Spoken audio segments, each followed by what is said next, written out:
할렐루야, 좋은 아침입니다. 10월 3일 금요일 매일 말씀 묵상 시작하겠습니다. 이 아침 우리에게 주시는 하나님의 말씀은 민수기 15장 1절부터 10절까지의 말씀입니다. 제가 봉독하겠습니다. 하나님의 말씀입니다. 여호와께서 모세에게 말씀하여 이르시되 이스라엘 자손에게 말하여 그들에게 이르라. 너희는 내가 주어 살게 할 땅에 들어가서 여호와께 화제나 번제나 서원을 갚는 제사나 낙헌제나 정한 절기에 소나 양을 여호와께 향기롭게 드릴 때 그러한 헌물을 드리는 자는 고운 가루 10분의 1에 기름 4분의 1 흰을 섞어 여호와께 소제로 드릴 것이며 번제나 다른 제사로 드리는 제물이 어린 양이면 전제로 포도주 4분의 1 흰을 준비할 것이요 순양이면 소제로 고운 가루 10분의 2에 기름 3분의 1 흰을 섞어 준비하고 전제로 포도주 3분의 1 흰을 들여 여호와 앞에 향기롭게 할 것이요 번제로나 서원을 갚는 제사로나 화목제로 수송아지를 예비하여 여호와께 드릴 때에는 소제로 고운 가루 10분의 3 에바에 기름 반 흰을 섞어 그 송아지와 함께 드리고 전제로 포도주 반 흰을 들여 여호와 앞에 향기로운 화제를 삼을지니라. 아멘. 이는 우리에게 주시는 하나님의 말씀입니다. 주님 감사합니다. 본문을 중심으로 여호와께 향기롭게 드릴 때, 여호와께 향기롭게 드릴 때라는 제목으로 하나님 말씀 함께 나누겠습니다. 오늘 본문인 민수기 15장에서는요. 여러 다양한 제사에 대해서 말씀하고 있습니다. 사실 여기에 나와 있는 제사의 방법이 너무나 복잡하기 때문에 한번 우리가 이 말씀을 읽어서는 무슨 의미인지 그것이 잘 이해가 되지 않습니다. 그런데요, 분명 하나님께서 이렇게 복잡하게 다양하게 이렇게 제사의 방법을 말씀하신 이유가 있습니다. 그것은 하나님께 예배하는 자는 하나님께서 정하신 방법으로 하나님께서 정하신 때에 하나님께서 정하신 장소에 그리고 하나님께서 지정하신 예물을 가지고 나아가야만 한다는 겁니다. 한마디로 예배는요, 우리가 중심이 되는 게 아니라 하나님이 중심이 되시는 겁니다. 하나님께서 원하시고 기뻐하시는 것에 우리가 그 초점을 맞춰야 한다는 것을 말씀하고 있는 것입니다. 지금 이스라엘 백성들은 아직 광야를 유리방황하고 있습니다. 아직 그들이 가나안 땅에 들어가기까지 한참의 시간이 남았습니다. 그럼에도 불구하고 하나님께서 장차 가나안 땅에 들어갔을 때 가장 먼저 어떻게 하나님께 나아갈 수 있는지를 자세히 이렇게 말씀해 주고 계신 건데요. 구약시대의 제사의 방법은요. 제사하는 목적에 따라도 구분됐고 제사하는 방법에 따라도 구분이 되었습니다. 예를 들면 번트 오퍼링, 화제, sacrifice, 번제, special vow offerings, 서원제, free will offerings, 낙헌제, festival offerings, 절기제, grain offerings, 소제, drink offerings, 전제, fellowship offerings, 화목제, 그리고 히브리 말로 테루마라고 하는 거제에 이르기까지 모두 9가지의 제사에 대해서 말씀합니다. 이 중 제사의 목적에 따라 번제, 소제, 화목제, 속제제, 속건제 등 5가지로 구분하고요. 제사하는 방법에 따라서 불에 태우느냐 아니면 제물을 들고 있느냐 아니면 제물을 이렇게 붓느냐에 따라서 화제, 요제, 거제, 전제 이렇게 4가지로 구분하기도 합니다. 간략하게 말씀을 드리면 번제는 sacrifice라고 하는데요. 하나님을 향한 신앙의 고백과 경배의 목적으로 나의 모든 것을 다 하나님께 드린다. 다 나의 모든 것을 헌신한다는 그런 의미가 남아 있습니다. 그러니까 제물로 드려진 그 모든 것이 하나도 남지 않고 다 태워서 하나님 앞에 드려지는 거죠. 소제는 grain offerings라고 해서 하나님께 감사와 찬양과 영광을 올려드리며 하나님의 말씀에 순종하려는 목적으로 드리는 자발적인 제사입니다. 주로 이 grain offerings는 말 그대로 곡물로 하나님께 드리는 제사를 뜻합니다.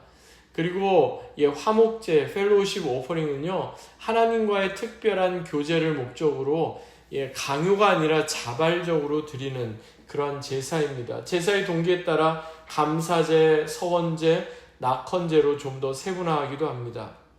그리고 속죄제와 속건제는요, 죄로 인해 하나님과의 단절되었던 관계를 다시금 회복하고 이웃과의 불편하고 단절되었던 관계를 다시금 회복하는 목적으로 드리는 제사를 뜻합니다. 제사의 방법에 따라서 구분해 보면요, 제물을 불로 다 태워서 드리는 제사는 번트 오퍼링, 화제라고 말하고요. 제물의 가슴 부위 또는 첫 곡식을 높이 들어서 앞뒤로 이렇게 흔들어 드리는 제사는 요제, 또한 제물의 오른쪽 다리나 처음 익은 곡식, 포도주, 기름 등을 앞뒤가 아닌 위아래로 흔들어 드리는 제사는 거제, 그리고 포도주를 다른 제물과 함께 부어 드리는 제사는 전제, 이렇게 구분을 했습니다. 그렇다면 여러분, 이렇게 다양하게 제사의 방법 그리고 제사의 목적이 구분되는 이유가 무엇일까요? 오늘날은 우리가 이렇게 복잡한 방법으로 하나님께 예배를 드리지 않잖아요. 그렇다면 이 말씀을 우리는 어떻게 우리의 일상 가운데, 우리 예배 가운데 적용해 볼 수 있을까요? 그 의미를 제가 한 3가지로 이렇게 구분해 봤는데요. 첫 번째, 하나님께서 이렇게 구체적이고도 다양한 방법으로 제사의 방법을 말씀해 주신 이유가 있어요. 그것은 서두에서 말씀드린 것처럼 죄인된 우리 인간이 어떻게 하나님께 나아갈 수 있는지를 구체적으로 알려주시기 위함입니다. 그러니까 시간이 남아서 또는 여유가 있어서 하나님 앞에 나아가는 게 아닙니다. 시간을 내서 하나님 앞에 나아가는 겁니다. 그리고 시간을 구별하여, 장소를 구별하여, 물질을 구별하여 하나님 앞에 나아가는 겁니다.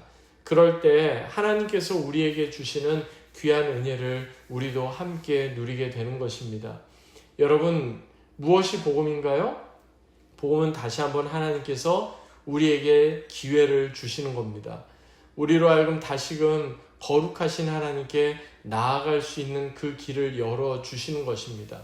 그래서요, 감히 거룩하신 하나님께 나아갈 수 없었던 우리가 이제 하나님께 나아갈 수 있는 그 기회, 세컨 찬스를 얻었다. 그거에 바로 우리에게 가장 귀한 복음이 되는 거죠.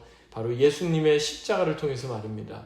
두 번째로 오늘 본문을 우리가 다시 한번 생각해 보면요, 이 하나님 앞에 이처럼 제사를 드리는 궁극적인 목적은 다름 아닌 하나님과의 화평함을 회복하는 데 있다는 사실입니다.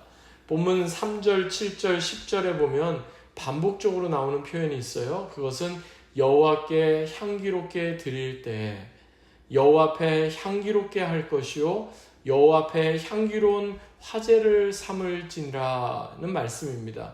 무슨 말입니까? 이것이 하나님을 기쁘시게 한다는 겁니다.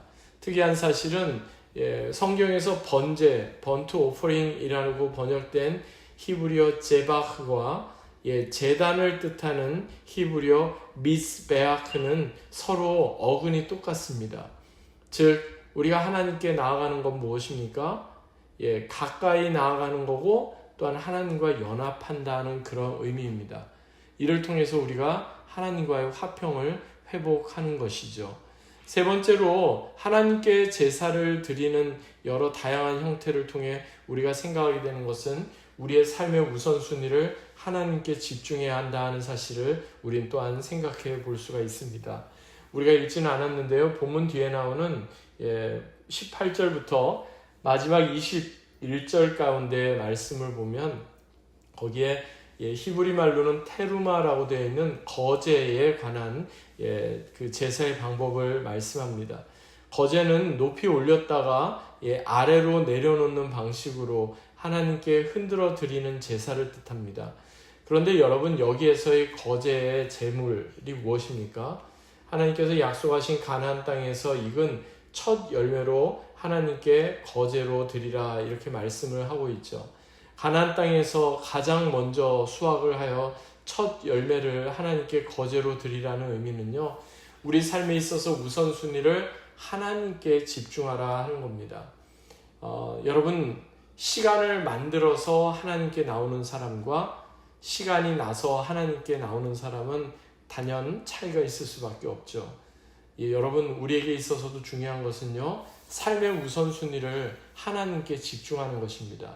그렇게 되면 그 다음에 모든 것이 하나님께서 기뻐하시는 것으로 우리가 그렇게 삶의 순위를 매겨갈 수가 있는 것입니다. 이제 말씀을 맺겠습니다. 이스라엘 백성들, 안타깝게도 광야 40년을 그들은 시간을 보내야만 했죠. 그들의 불순종과 원망과 불신으로 인하여 오히려 그들은 하나님께서 그들에게 약속하신 땅을 그 앞에 목전에 두고도 그 땅에 들어가지 못하는 안타까운 그런 결과를 맞이하게 되었습니다. 그럼에도 불구하고 이스라엘 백성들 모두를 하나님께서는 광야에서 진멸시키지 않으십니다.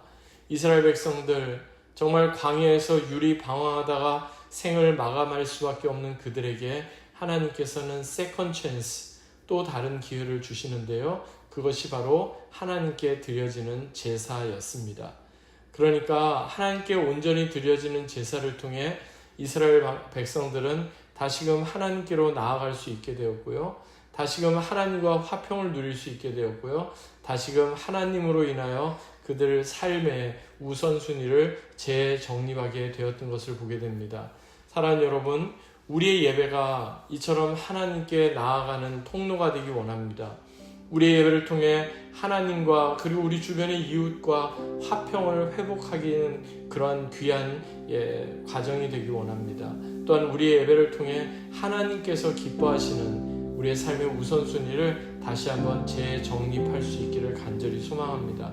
진정 우리가 중심되는 예배가 아니라 하나님이 중심되는 예배, 하나님을 기쁘시게 하는 그런 예배자로 사는 저와 여러분 되시기를 주 예수 그리스도의 이름으로 간절히 축원합니다. 아멘. 하나님 아버지 감사합니다. 이스라엘 백성들에게 이렇게 복잡한 예배의 방법, 제사의 방법을 알려주신 것은 그들로 하여금 어떻게 하나님께 나아갈 수 있는지, 어떻게 하나님과의 화평을 회복할 수 있는지, 그리고 어떻게 하나님께서 기뻐하시는 삶의 우선순위를 재정립할 수 있는지를 알려주시기 위함이었습니다. 우리도 매 순간 하나님 앞에 나아가는 거룩한 예배자로 그렇게 살게 하여 주시고, 하나님께서 기뻐하시는 온전한 예배자로 일상의 삶을 살아내게 하여 주시옵소서. 감사드리며 존귀하신 주 예수 그리스도의 이름으로 간절히 기도하옵나이다. 아멘. 오늘도 이 말씀 붙잡고 일상의 예배자로 하나님과 동행하며 사는 저와 여러분 되시기를 주 예수 그리스도의 이름으로 간절히 축원합니다. 주님의 이름으로 축복합니다.